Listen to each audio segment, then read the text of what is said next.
Awesome. Okay, well, I'm going to stop the recording here. All right. So thank you, everybody, for joining us either online or just if you're watching this video after. We are so glad that you have joined us. Last week, we talked about gut health and the importance of gut health, and we had Lori Freilich with us.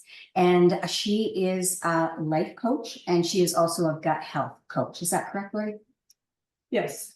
Yes. Not so much a life coach, but a health coach. Health coach. Okay. Health coach and gut health coach. So we are in the right spot here. So last week we heard why gut health is important to us. We'll talk during our workshop about that again, and we'll touch base on that. But for tonight, we said, Lori, can you show us how we can make our own fermented vegetables? Because she had told us that fermented vegetables are equivalent at minimum to a probiotic that you buy in a bottle. Would that be fair to say? Actually, it's way more. Way more. Yeah, Yeah. one tablespoon of your own fermented vegetables has more probiotics in it than an over-the-counter bottle of coffee. That's fantastic. Did you hear that, Marlene? That's great, right? Okay, so that's why we're here today, because we think, man, if we can get that in these fermented vegetables, when it's easy to do, well, let's go do it. So to start, do you want to lead in what we're doing, or do you want to lead in what the ingredients are or anything like that? I guess we didn't really talk about that, but. Yeah, well, today we're doing fermented carrots because it's my favorite. Okay, sounds good. And they're very yummy. I've already tried them. We've tried different kinds of vegetables, broccoli. Oh, you know what else is good, Marlene, is asparagus. Oh, okay. Like Oh, fermented asparagus would be yeah. good. Yeah. And some people like dill, like the smaller dill pickles. Okay. You can do those too. Yeah. But every different kind of vegetable will produce a different kind of probiotic. Okay. And you're not just getting the probiotic, then you're getting the prebiotic too, because you're getting the probiotic. Right, a probiotic and a prebiotic. And prebiotics. Fantastic. And we're doing it with our own food. Mm-hmm. And if we're farming, that's even way better, but we can also get it from our own gardens, right? Yes, and it's more bioavailable to the body, right? Because it's natural. Right. That's amazing. I love this. So I love this. Use it better than over the counter. Yeah. Okay. Awesome. Well, thank you so much for doing this. This information. Do you want to know why we need probiotics? I do want to know why. And just like so grateful because this information is so helpful and it's just so simple. One simple change here. Let's go. Why do we need probiotics? We need to supplement with probiotics because our diets are so the SAD diet, the American diet, it's got high processed foods. Antibiotics one round of antibiotics can kill off all your good bacteria, okay, as well as the bad bacteria. Okay. So that gives it's free range for the bad bacteria to grow. So we need, and medications, other medications like NSAIDs and Tylenol and stuff like that and stress. They just kill off the good bacteria in our gut. Okay. And studies now show that the more diverse our microbiome, the healthier we're going to be. Perfect. And Hippocrates said health starts in our gut. Yeah. So 80% of our immune system is actually in our gut, and we're learning more and more about it all the time. Okay. How important it is for our overall health. Fact. Oh my gosh, this is amazing. I'm so excited. Oh, I'm so excited because it's just never too late either to feed the good gut, right, Lori? Mm-hmm. Like if we've not, or if we've been on antibiotics, or if we've been on medication, don't worry. We're going to get the good gut bacteria fed through these fermented vegetables. Yeah, and it's easy to just have a little bit at every meal. Right. Okay. Awesome. Sauerkraut's another good one. Sauerkraut's another good one. Yes. Like sauerkraut. It's really to incorporate into your meal. Okay. Well, awesome. So today we're doing carrots. Yeah. And we've cut them lengthways like this. Yeah. Do you want to finish cutting that one? I will. So what we said we needed was a quart jar, right? Mm-hmm. And then we needed a cabbage leaf or a weight, and we'll go through that afterwards. But yes, I will. So we're just cutting these lengthwise. I did pre-cut because Lori showed me how to do this, because I need to be shown how to do these things. I'm not a real kitchen person, guys. So cutting them lengthwise. You can cut them the other way too. And then I will cut them this way too, right? Yes? Yeah, you can do that. But I mean, if you want to, it's all preference, right? You can cut them this way. But you can cube them? kind of thing? Okay, absolutely. so however you want to do that, However just you want to put cube it in the them, jar. or however you want to eat them, I guess, right? Right. Afterwards, I like reaching in there and just pulling one grabbing out. a sphere. Right? Whether otherwise you need a spoon to Right, okay, get to fishing over. okay. So we've got this, and I have sent the recipe over. That's getting a little bit thin, but we'll just leave that guy. So I have sent the recipe over. I can send it to anybody that needs that recipe. I can send it over to you. Just shoot me a message, or shoot whoever's watching, shoot the person that invited you. Here, I cut that up again. Hey, I'm gonna cut it up again. Okay. And then we've got garlic, and this is like a farmer garlic, so it's a really nice hearty garlic. Very good. So we need a tablespoon of salt in 2 cups of water. A tablespoon of sea salt. Sea salt, yes. Okay, So if you want to tablespoon. put your sea salt in, you get it dissolving. Sure.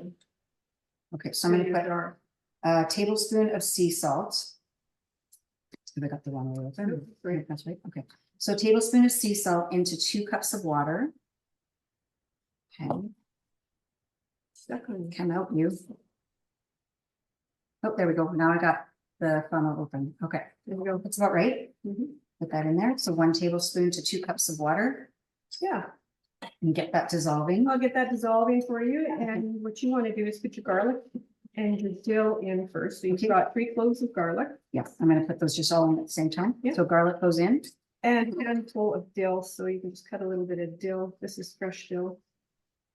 You can use dry dill too, but it's not as good. Okay, so you can use dry or fresh. Just Yeah. dry isn't as good. It's about there is good. Yep. Can you show them how much you put in? So I've got about that much. Handful of, Okay. oops, right now. Okay. Putting that into the jar. There we go. Okay, and then you want me to start placing these? Yeah. Is there a trick to this? Put Yeah. it in sideways? Yes.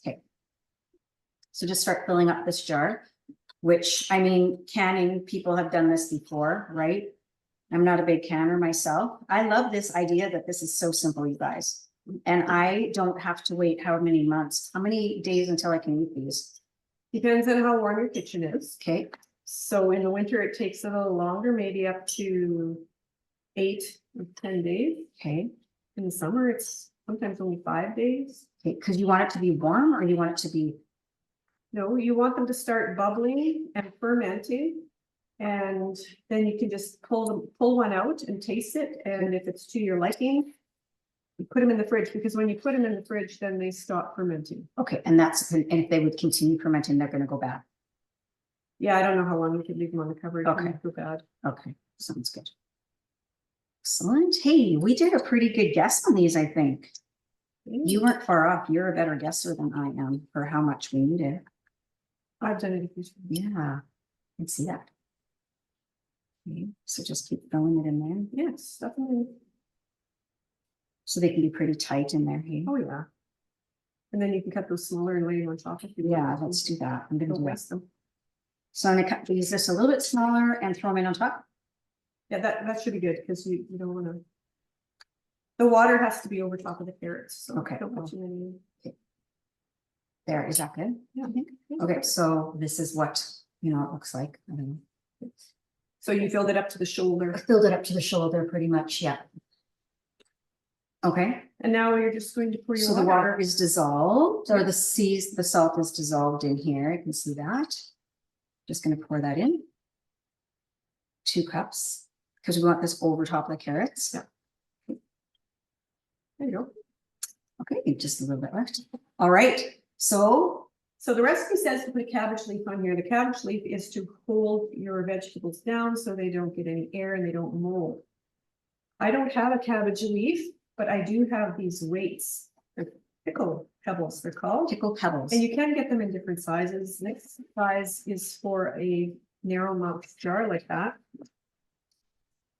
You have done this a few times before, huh? Yeah. Oh, And then you aren't just- these cute? Place that cute little thing on top. All right. Keep on doing it on there. It looks like this, guys.